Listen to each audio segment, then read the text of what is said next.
આજે આપણે કરીશું એક સરસ મજાનો પ્રશ્ન જે ટેટ ટાટની પરીક્ષાની અંદર ખાસ પ્રશ્ન પૂછાય છે મોટા ભાગે, બરાબર. આ પ્રશ્ન છે આપણો સંકેત વિસંકેતનો, એટલે કે આપણને એક પ્રકારનો કોડ આપેલો હોય, કોડના આધારે આપણે આ દાખલો ગણવાનો હોય. ચલો આપણે કરીએ.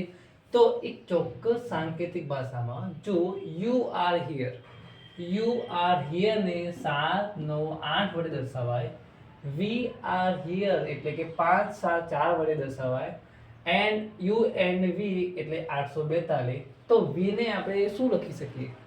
આવા કોઈ પણ પ્રકારના પ્રશ્નો પૂછો મિત્રો તો આપણને ગણતરી કરતા આવડવી જોઈએ કે આ દાખલો કઈ રીતે સોલ્વ કરે. તો જુઓ, યુ આર હિયર, તો પહેલા આપણે શું કરવાનું, અહીંયા લખી દેવાનું યુ આર હિયર, એનો કોડ લખી દેવાનો 798 7 9 8.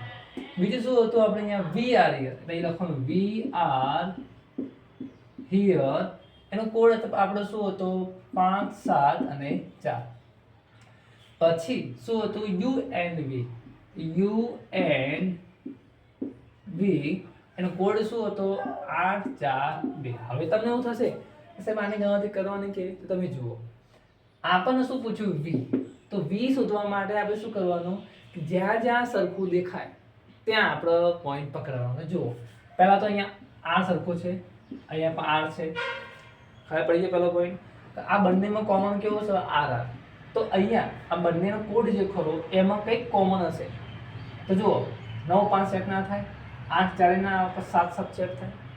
તો અહીંયા આર આર કોમન હોય તો એનો કોમન કોડ કયો? 7 7. આનો કોડ આપણને 7 7 કોમન અહીંયા મળી ગયો. બીજું, હવે તમે જુઓ વાક્યમાં, હવે અહીંયા યુ અને યુ આપેલા, તો આ યુ કોમન છે, અહીંયા આ પણ યુ કોમન છે. હવે આનો કોડ હોય એ આનો કોડ હોય, એમાં તમે જાતે વિચારો કે કઈ વસ્તુ કોમન છે. તો 9 8 માં 8 જે ખરા અને આ 8 જે ખરા કેવા છે? કોમન છે, એટલે આ બંને કોમન ગણાય. હવે તમે જુઓ, હવે આપણને શું પૂછ્યું હતું? વી એટલે આ વી અને આ વી. ડાયરેક્ટ કરી શકાય, બરાબર, પણ આપણે કરવાનું શું? મેથડથી, બરાબર. એટલે વી અહીંયા આપેલા અને વી તમારા અહીંયા હતા, બરાબર. તો આ બંનેમાં કોમન તમે જોઈ લો, સીધો જવાબ તમને મળી જાય. આ આપણો જવાબ વી બરાબર શું આવે? 4. તમે ડાયરેક્ટ કરી શકો, પણ બને ત્યાં સુધી પરીક્ષામાં આવા એકદમ સિમ્પલ પ્રશ્નો પૂછાતા નથી. એટલે આપણે શું કરવાનું, જ્યાં જ્યાં કોમન હોય ત્યાં આપણે રાઉન્ડ કરી દેવાના, જે વધે એ આપણો કોડ ગણાય, બરાબર ને. વી નો જવાબ તમારો શું આવે? 4. આ વસ્તુ ખાસ જોવાનું, બરાબર.